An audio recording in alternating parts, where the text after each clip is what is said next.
Hello, welcome back. Eddie Radosevich, George Stoia here from the Soonerscoop.com studios on Campus Quarter. Just as a reminder before we get into a little bit of Monday practice report, never a bad time to join Soonerscoop.com. They've made the move into preseason football, or out of preseason football, rather. They are now into somewhat of a mock game week, right? Yeah.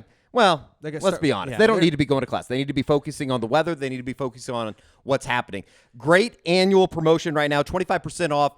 Promo code Sooner25. Promo code Sooner25 for 25% off Soonerscoop.com. And, there's a lot of stuff out there as far as recruiting goes. I know there's a couple decisions. A big one coming up on Saturday with David Stone, the five-star. We'll talk about that on the Unofficial 40 this week. And then also all of the merchandise behind us. We did it. We got Lindsay Street. It is made great once again. And you can go ahead and get all the merch that you need over this shoulder. We're still getting used to that.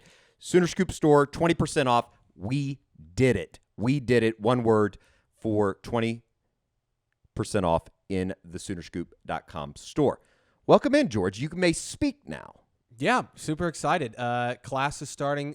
Campus Corner is buzzing. Lots of people. A lot of people. I went and did a walk. It's super hot outside. I know they moved practice. You asked me if I wanted to go on a walk today, and I thought bored. You had lost your damn mind. I was bored. It's 108 degrees today in Norman, Oklahoma. I was very bored today, but went outside, suffocatingly hot, and they moved practice indoor today to the Everest Center, which makes you wonder, what's the toughness like over there? I think that should be the first question to Jeff Levy. Is there a toughness issue with your players? No, we did talk to a bunch of players on Monday night. We will be back on Wednesday. I believe Josh McQuistion is going to join us, kind of previewing everything that's going on with Andy Bass. He's making his announcement on Thursday over at Heritage Hall High School. And then David Stone, a big one coming up on Saturday at, I believe, halftime of the IMG game. I believe that's correct. It's going to be Saturday mid-afternoon, mid-evening at some point. We'll have all the coverage, Soonerscoop.com. Once again, 25% off annual membership. Just go to Soonerscoop.com and use the promo code Sooner25. George, let's get into Monday with the Sooners. We talked to a bunch of guys. It was kind of a lighter day, I would say, but for me, Jayden Gibson stole the show. Yeah, he was maybe the best interview that we've had all of fall camp. I know we said that about Peyton Bowen just a couple weeks ago, but Jayden Gibson's a guy I remember back in the spring. He was someone that we walked away and say, wow, he was really good. But even now, you can tell the maturity's gone way up, his confidence. I know we're going to play some clips from what he said after practice, but it sounds like he's in a really good place mentally and just a guy that you really enjoy talking to. I mean, obviously a young guy, but he's someone that could easily have his own podcast, Eddie. Maybe we have to have him on the show because he was a phenomenal interview. He has a little bit of that Brent Venables in him. Oh, yeah. It seemed like he was saying things that Brent says all the time to us. Regurgitating it, which I think is a good thing. I mean, he's obviously listening to what the head coach is saying. And as you said, somebody that went through a lot of maturity during his freshman season, coming in from Florida, highly ranked 4-star kid, and really never got his freshman year off and running.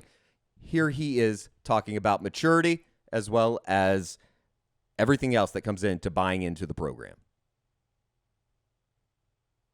I feel like a lot of my battle, like I've previously said plenty of times on interviews, was a lot mentally, and now that I kind of got that out the way, I feel like I'm becoming more of a sound player. Like, I think that one of my biggest strong suits is like big plays and being able to stretch the field and that kind of thing, but I know the coaches wanted to see a lot more like consistency from me in the short game and just being a more I just want to say sound player in my concepts and that kind of thing wise, like just being more cerebral about the game of football.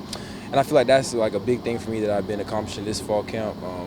Knowing plays, like knowing the whole playbook, knowing everybody's positions, being able to see things quicker on the field and being able to play reactive. Even though I'm playing offense, you would think offense is the lesser of the reaction when it comes to playing football, more so the defense. But I feel like just learning how to play reactive football, especially with our offense and how we're so locked into the option game. And you got to be cerebral receiver to play here and to be successful in Coach Levy's offense. And I feel like I've taken plenty of steps forward in that area for sure. How much better of a player are you now than maybe you were in the spring? And just working with Coach Jones, I know that development is a big deal for him.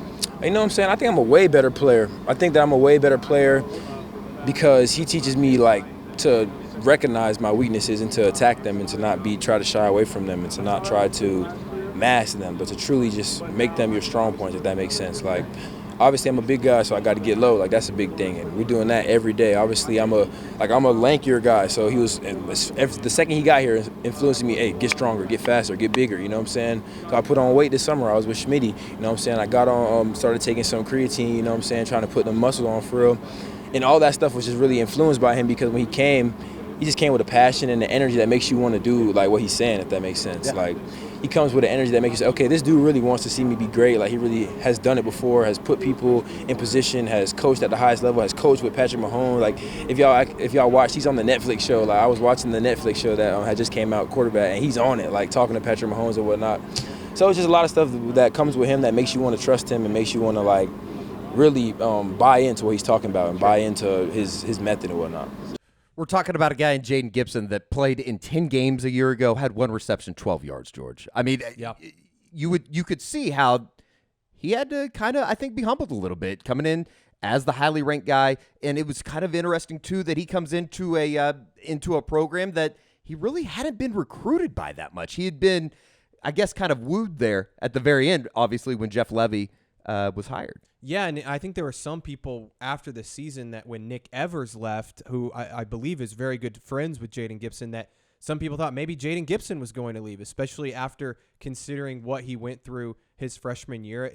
The ability's there, Eddie. And I said that to him. I said, we all know about your athleticism and the ceiling that he has at Oklahoma. I think there's a lot of people that think he could have a huge year, but it's a confidence, it's a maturity, it's mentally, and for him to come out and say those things, now we'll see what it looks like on the field, but for him to admit that and say that his confidence is higher than it's ever been, I think is a really good sign for him this year. A reason for that is a lot of the stuff that they did during the summer, George, and here is Jayden Gibson talking about that, as well as his relationship with Dillon Gabriel as a leader going into year number 2.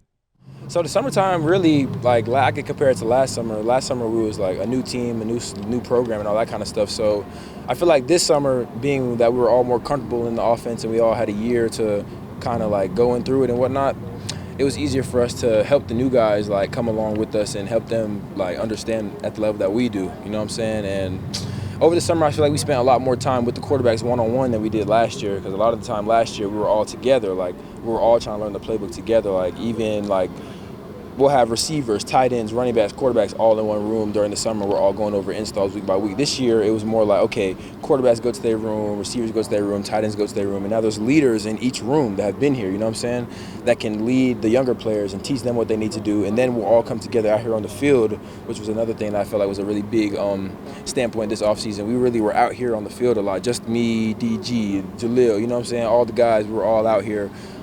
Just getting a feel for each other, like how he throws the ball, how I catch, what kind of balls I like to catch. And I feel like the little things that we really like dived into this offseason, we didn't really do it as much last offseason. So I feel like it definitely is going to pay off when it's time to play this year. How big of a role has Dillon played in getting all you guys out here during the summer? It seems like that's kind of been one of the things that everybody's talked about this summer, has just been player-led stuff. Yeah, well, DG's a great leader. I feel like everybody knows that, you know what I'm saying?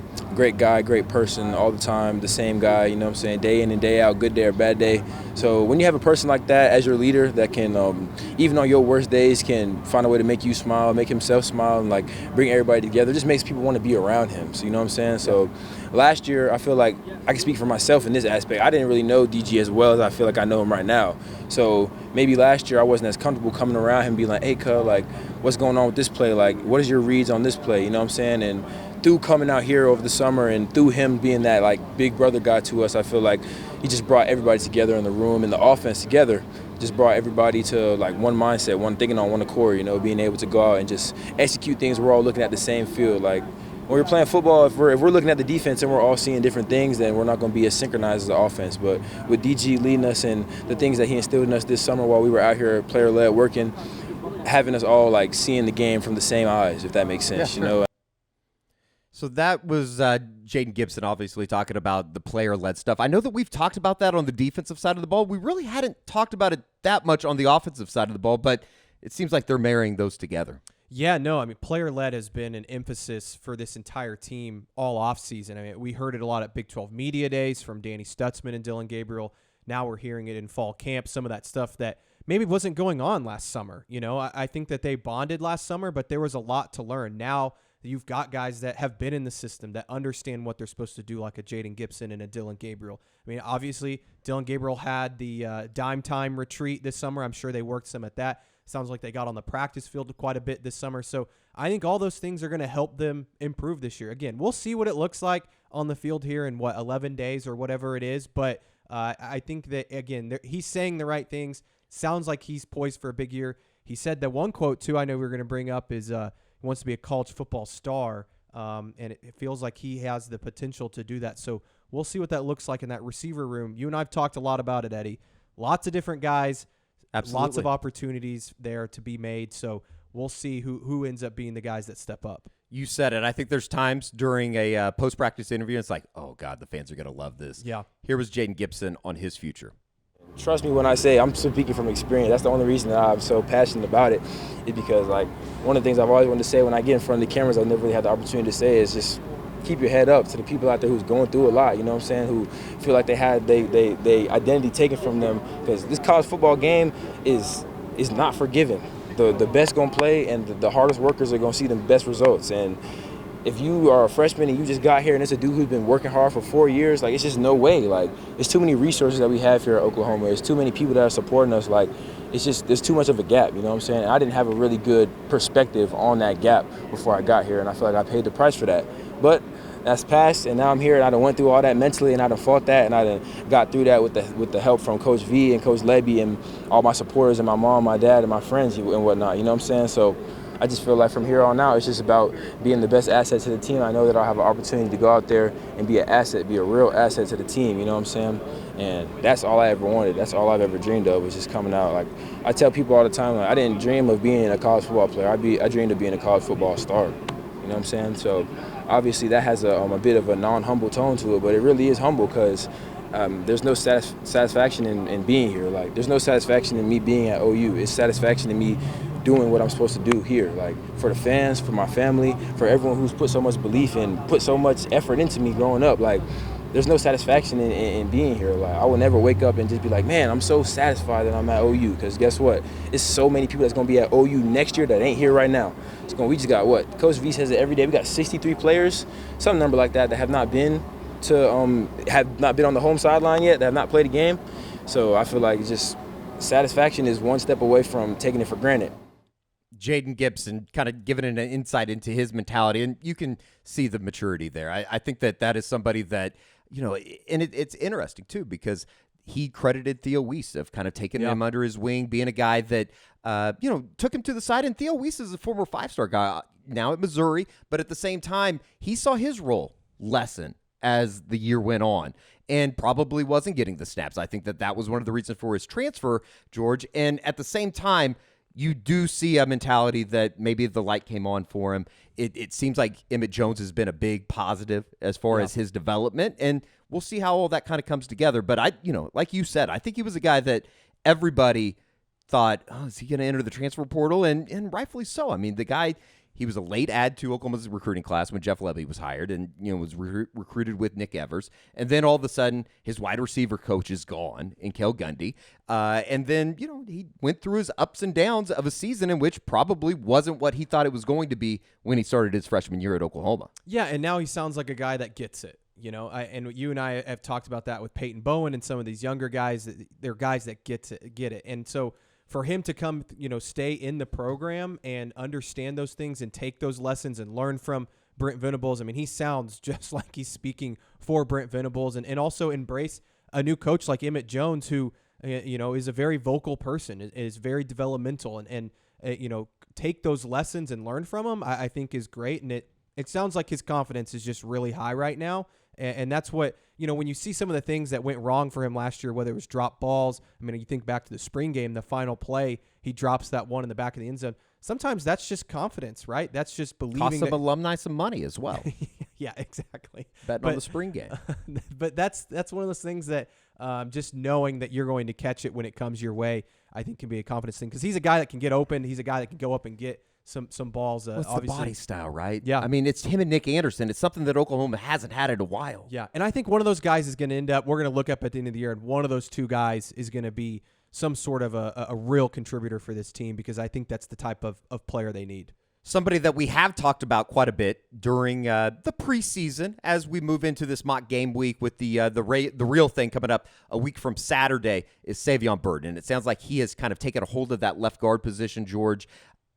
We'll see how it all comes together, but I think that there's some murmurs right now that they feel like they're going to be pretty damn good up front. I mean, I'm a believer in the offensive line. I think I said it in our last show. You asked me which group was I worried about, and now I feel good about. It's the offensive line. It's really come together, and Savion Byrd was kind of that one missing piece that you're like, okay, what are they going to do at left guard? And you saw the way he played in that Cheez-It Bowl game and played really well, had some really good moments, had some mistakes here and there. That's going to happen because it was his first ever real game, but he's a guy that is really nasty up front, can do some different things, very versatile. That's a guy that is a draft pick someday.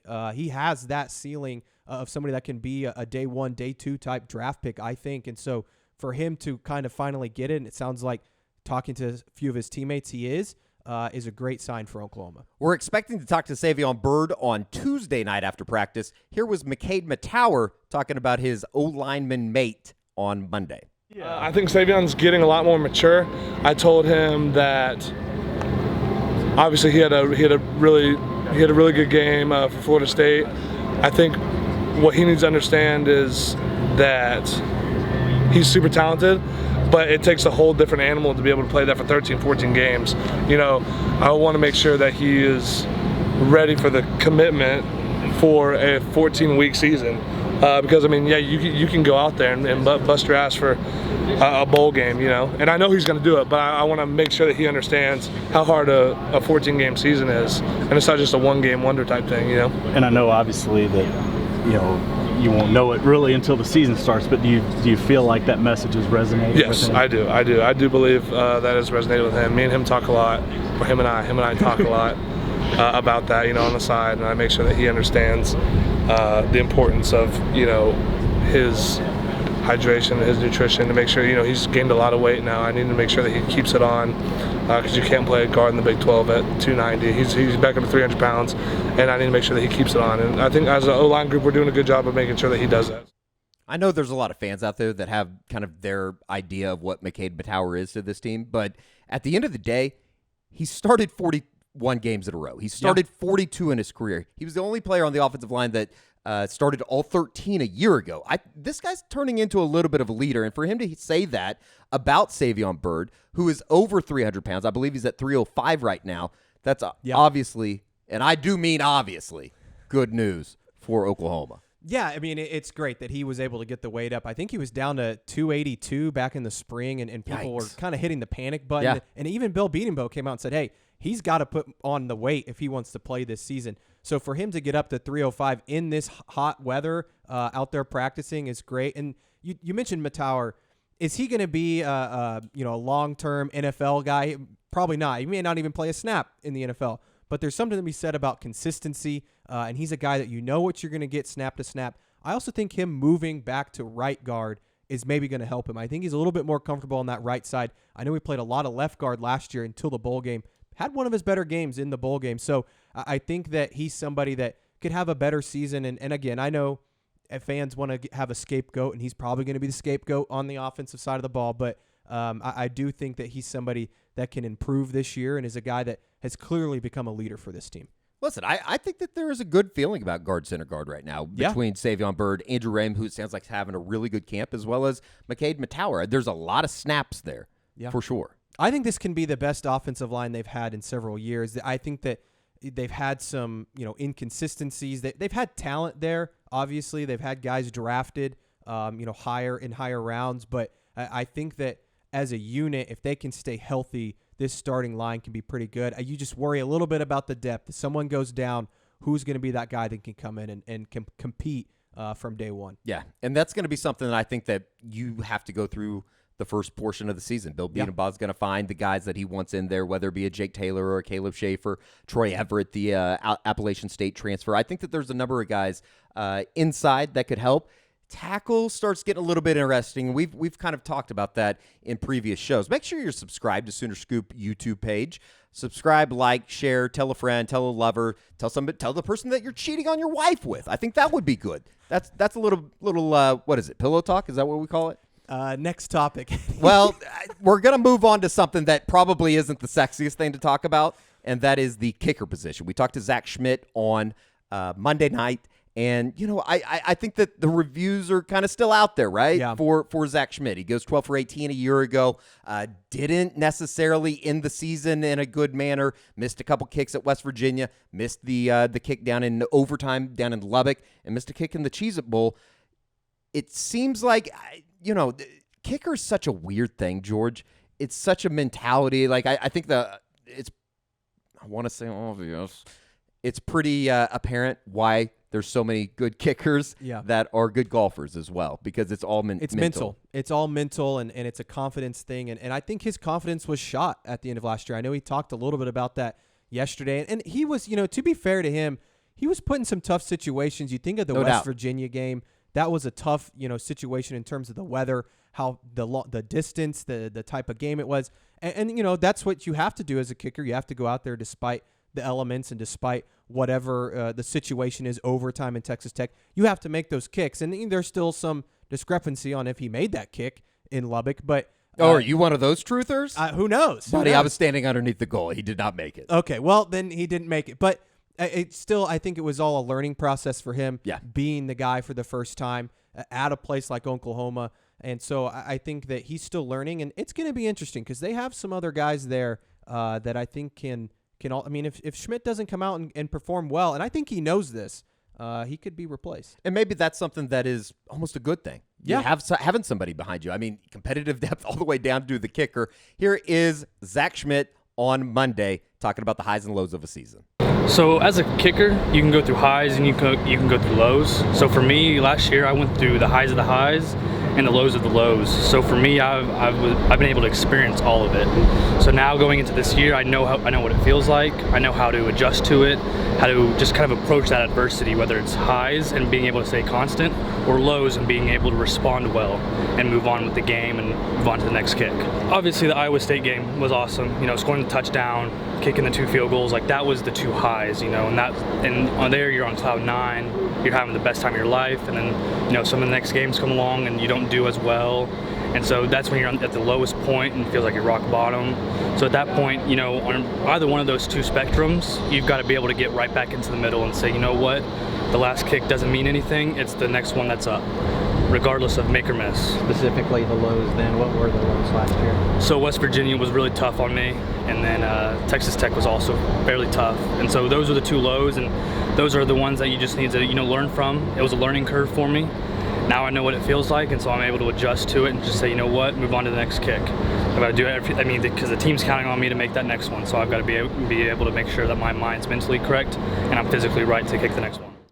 He missed a 46-yarder, George, and a 54-yarder at West Virginia. And it's something that Jay Nunez talked about way back in the spring. Do you really fault him for missing those in a monsoon? They probably didn't put him. I remember the 54-yarder came with 6:24 left. OU's up 22-20, and I remember criticizing the idea at the time, like, why would anybody want to kick that field goal in that weather? Yeah, no, I remember watching it on TV and thinking, I don't know what they're doing here, what the thought process is. So, again, that goes to game management, and we'll probably get into some of that, and we'll see if that's improved. But I think Schmidt's somebody that, again, another guy that realizes that he had some ups and downs last year, and he has to correct those this season. He also talked later on, Eddie, I don't know if you were over there for this, but saying that he feels like he could make from 60-plus. So we'll see. I don't think they're going to trot him out there for a 60-plus yard field goal. It's been reported that he has a very, very good leg. I don't doubt it. It's more about accuracy at this point. And so that's what you want to see is and you've got to nail the gimmies, right? And right now in football, the gimmies are anywhere under 50 yards, in my opinion. Maybe in college under 45 yards, but those are the ones you just cannot miss in today's game. And it's going to be interesting. I know the punting battle is going on too. That one might actually be way more interesting. Who's going to end up being the starting punter? But special teams, it's going to be huge. And I mean, Zach Schmitt also talked about the fake field goals and some of the stuff they did last year. It's going to be interesting to see if we see some of that again this year. They were aggressive in the special teams, but when you start talking about losing these one-possession games like Oklahoma went through in 2022, all of a sudden kicking a 34-yarder into the wind or whenever, late in November, December, everything matters. Here is Zach Schmitt with a little bit more on mentality. Yeah, so it's actually pretty tough, and I've actually been able to, and that was one thing I'm very thankful for last year, because I've been able to learn, like my mental routine. Okay, I make the kick, go get my tee for kickoff, kick the touchback, and now you're on the sideline and you're mentally shut off because the defense is on. And then, okay, now the offense is up, and okay, they're driving, so now I'm going to kick in the net twice. Now I'm going to visualize myself kicking on the field. And so for me, it's just better to see that, okay, hey, as I've grown, it doesn't matter what I've done, make or miss, the next kick is coming. The offense needs me for that next kick, so I've just got to be ready. And so it's really just a mental game of me telling myself, just forget about the last one. Every kick is independent from another. It does not matter. Like for offense, first and second down, they're kind of dependent on one another. For me, that last kick and that next kick aren't dependent on one another, very independent. Zach Schmitt talking about the special teams operation down in Norman. So that was it for Monday with the Sooners. We will be back talking with Jeff Levy. We're supposed to talk to Ted Roof, a whole host of guys. Marcus Major, which is kind of an interesting situation just because of what is out there on him. He needs to stay healthy, George. And so we will have that as well as a little bit of more recruiting talk with Josh McQuistion. As a reminder, Soonerscoop.com. Promo code Sooner25 for an annual 25% membership to Soonerscoop.com. I mean, it's the biggest, the baddest thing covered in Oklahoma football. You get here with George Stoia. You have to put up with me, Kerry Murdoch, Bob Brisbillo, Josh McQuistion, as well as the Soonerscoopstore.com has 20% off. We did it. Promo code We Did It for 20% off all of the Make Lindsay Street Great Again merch. I'm trying to get 747 back. We'll see about that. Until next time, from the Soonerscoop.com studios, for George Stoia, I'm Eddie Radosevich.